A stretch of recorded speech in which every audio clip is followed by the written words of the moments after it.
Hi everyone, my name is Gabriel and this is the Hour of the Raven, your channel for everything Ravenloft, RPG, Dungeons and Dragons and horror. Today we will explore the sinister secrets that lurk in the forests of Kartakass, and the forbidden knowledge and legends known only to the most skilled bards in the lands of the mists. Are you ready? So grab a pint of beer and settle down in one of the private rooms of the old Kartakan Inn and wait for the secrets that its mysterious owner, the famous Meister singer Lucas, will reveal to us.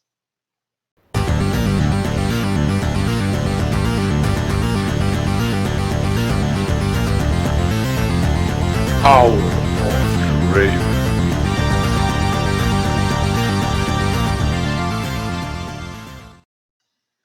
Any inhabitant of Kartakass knows the dangers of walking through its dense forests, and fears the wolves that infest the woods.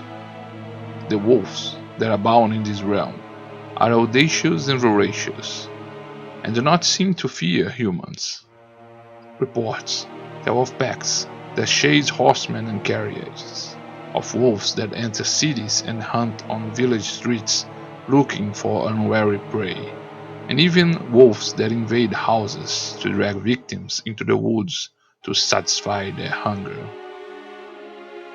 Many avoid traveling at night, and those that enter Kartakass from the north through the Crimson Road must plan to stop at inns strategically positioned for this purpose.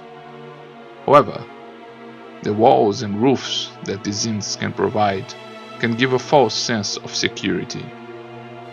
Lonely travelers sometimes disappear overnight, and the owners of these taverns claim that they never made it to their establishments.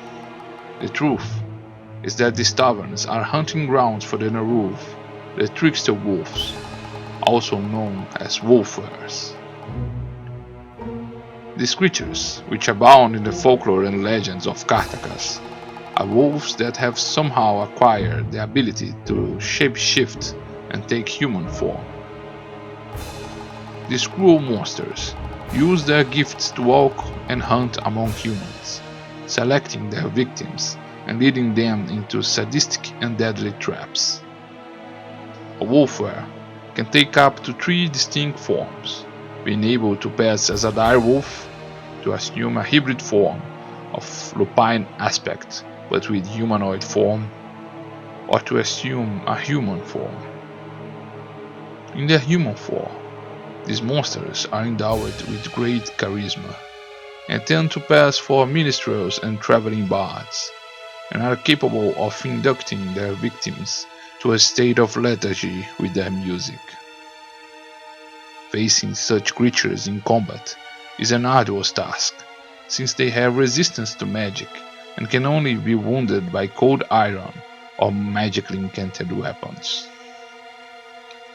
Rumor suggests that Lucas himself, Skald's most famous bard and Meister singer, is a powerful wolfware, and that his countless children have become a more dangerous strain of wolfwares, known as superior wolfwares, even more stronger and resistant to magic. When they roam through the ancient forests of Kartakass, a wolfware is always accompanied by a pack of wolves, with whom they have a telepathic link. Although they are often confused with werewolves, wolfwares despise these creatures, whether they are true or cursed lycanthropes, and encounters between these monsters usually end in violent and fierce battles. The Ulfskoven forest, also known as the Wolfwood, is where we find most of the wolves and wolfwares that plague Kartakass. In this large, untouched forest, one of the only buildings we can find is the Umbros Complex. This set of rustic buildings is surrounded by a wooden palisade, which houses a community led by a veteran warrior named Jonathan Ambrose. The swordsman is a skilled warrior, and he leads a small community, which he refers to only as the Brotherhood. In reality, the group that inhabits this remote location is known as the Brotherhood of the Broken Blades, a secret society that is dedicated to the destruction and hunting of evil sorcerers. Although the society was created with the aim of fighting evil, more than 6 decades ago by the famous adventurer of Kartakass, Kalun's Songmaster, Jonathan Ambrose is its current leader and has directed the society against one of his oldest hates and fears: magic users. These witch hunters tend to walk in pairs and are skilled at hunting and eliminating magic users who, at least to their eyes, are considered evil. Traveling south on the Crimson Road, we reach the city of Skald. Surrounded on one side by a rocky cliff and hills, and on the other side by the Kilovan River, we can see a beautiful waterfall that descends from a cliff in a 60-foot drop, creating a constant mist of water vapors, in a place known to the locals as the Cauldron. In this location, close to the waterfall, on a small island in the middle of the river Kilovan, is the famous Old Kartakass Inn, a beautiful tavern built in wood, only reachable by 2 small arched bridges. The tavern is famous for its quality food and drinks, and for its musical performances. During the day, the place is very popular with the population of Skald, who fill its great dining hall. At night, however, the tavern tends to attract unusual and dangerous types, and few of the local population of Skald dare to enjoy its services after dark. The tavern is owned by Harkon Lucas, who usually resides in the inn, and also serves as a meeting point for several wolfwares in the region. It's not uncommon for unsuspecting travelers and guests to disappear into the tavern, which is full of secret passages and hidden rooms, where victims can easily be devoured, and their screams lost amid the constant sound of the waterfall. Crossing the river, we reach the Rhodskoven Forest, or the Redwood. Amid this dense forest is hidden the monastery of the Order of the Guardians, a secret monastic order that is dedicated to collect and keep safe evil artifacts of great power. The leader of this order is Brother Dominic, an experienced guardian monk who served for many years in a monastery in Tempest, protecting an item known as the Tapestry of Dark Souls. After the monastery was attacked by evil forces and the artifact and most of his fellow monks destroyed, he traveled through different realms and domains, following his sacred vocation, until he found another artifact of great power and evil, the Iron Flask of Tuerni the Merciless, in the realm of Hazlan. This artifact is known to imprison a large number of demons, which can be summoned to serve the wishes of its owner.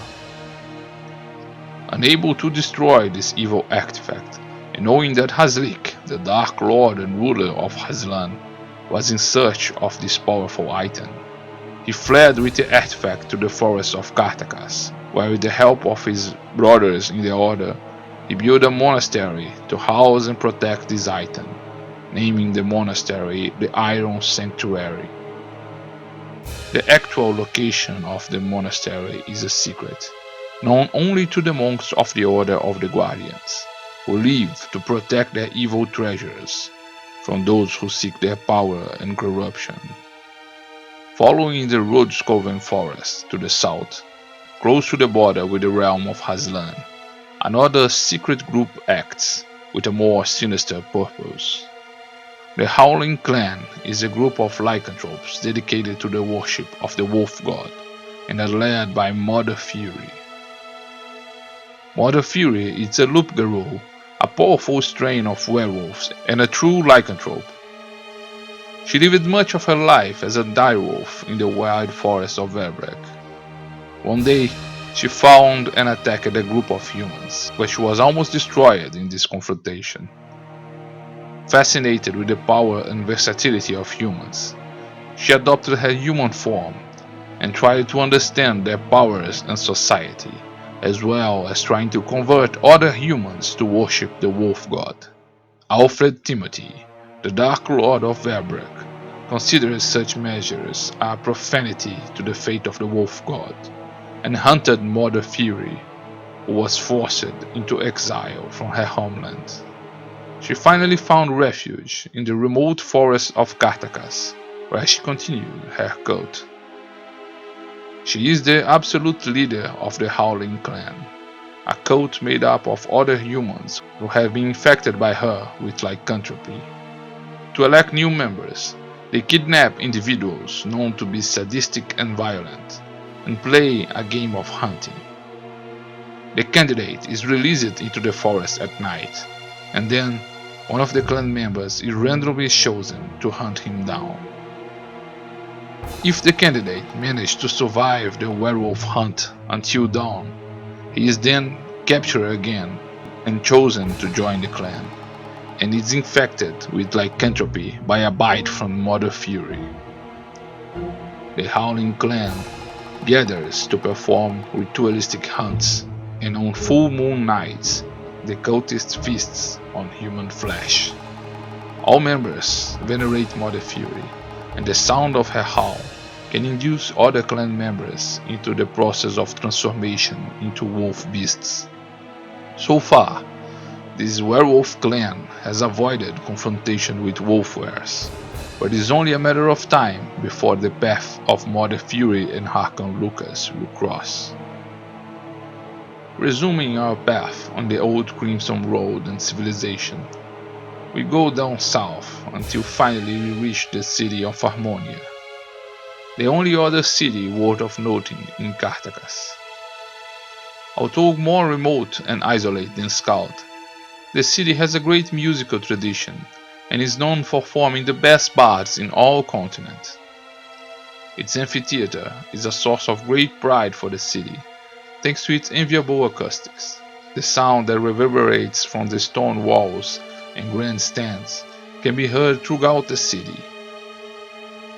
In the stands, there is also the entrance to the famous Crystal Club, a very exclusive tavern, usually frequented by the elite of Kartakass. The club is built in a natural cave, and is filled with crystals on its walls and ceiling, which seems to reverberate with the sound of musical performances. Although most of the tables are in a hall in the large main cave, several other tunnels go deeper into a large network of caves. The place is managed and frequented by several wolfwares, who made it a point of entertainment and hunting. It's not uncommon for visitors who, intoxicated by strong local drinks or attracted by inviting looks of a seductive figure, to enter the network of tunnels and caves, only to find themselves alone and lost, trapped in a cruel game of hunting with wolfwares. In the city of Harmonia, there is also an invisible undead horror that haunts its streets. Jack Bequick was born and raised in the traveling circus and was trying to learn the trade of a jester. His jokes, however, brought him only disgrace. After mocking a powerful sorcerer, he was cursed to become incorporeal and invisible. His condition caused him to be abandoned by the circus, and he wandered in solitude and despair. One night, however, he witnessed a vampire feeding on the battlements of a deserted street, and realized that the undead could see him and touch him. He approached the vampire and revealed his story, offering to help him on his hunts. Jack Bequick was also transformed into a creature of the night, and found that when people were really scared and afraid, they could see him and touch him again. His former vampire master was eventually destroyed, and Jack wandered off alone in the night. He has now taken over an old abandoned mansion, where he lured his victims and frightened them to drink their blood. The abandoned old mansion has been transformed into a house of horrors, where elaborate tricks and circus allegories are used by the invisible vampire to confuse and terrorize his victims, until they can finally see the face of this invisible assassin before they die.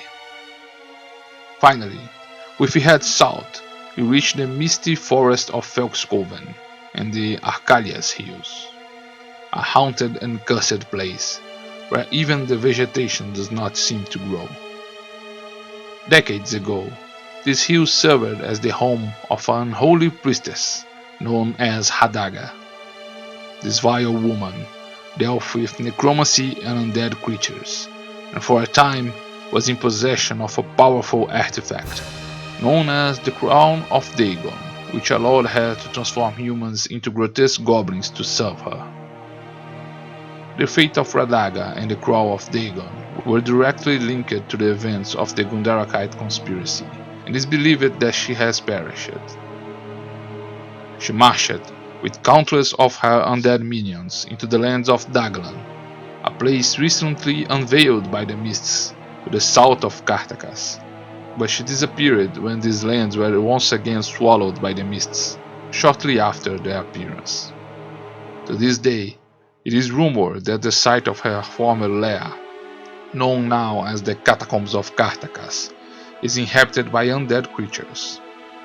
Some explorers and treasure hunters tried to invade the site to find a legendary artifact known as the Stone of Death, a sacrifice table that allows the murderer to assume the shape and face of his victim.